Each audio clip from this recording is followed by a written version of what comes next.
Anne became Queen of England, Scotland, and Ireland on March 8, 1702, succeeding William III of England and II of Scotland. Her Roman Catholic father, James II and VII, was forcibly deposed in 1688.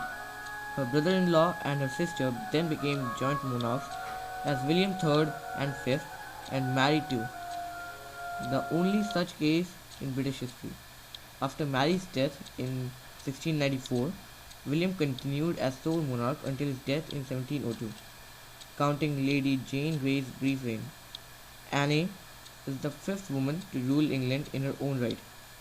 On May 1st, 1707, the Act of Union 1707 united England and Scotland as a single state, the Kingdom of Great Britain, with Anne as its first sovereign.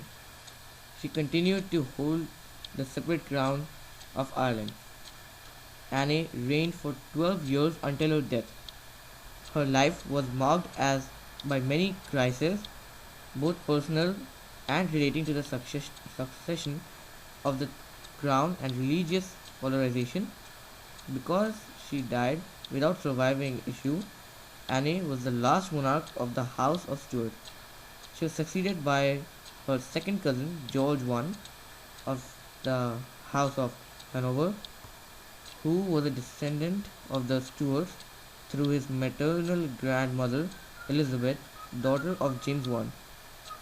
Her reign was dominated by involvement in the War of Spanish Succession.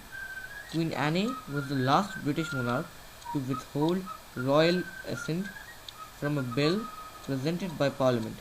By the end of her reign, Parliament, especially the Ministers of State, effectively governed the nation and the monarch's role was increasingly ceremonial and symbolic.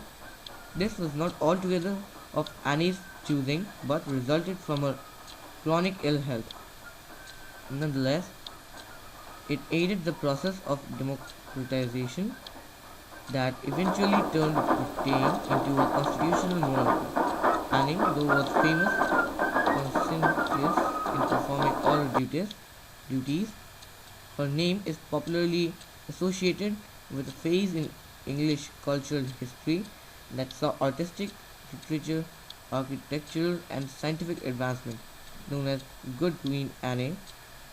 She was personally generous and appears to have regarded herself as mother of all her subjects, suggesting that she brought some feminine qualities to the task of being her nation's sovereign. Thank you.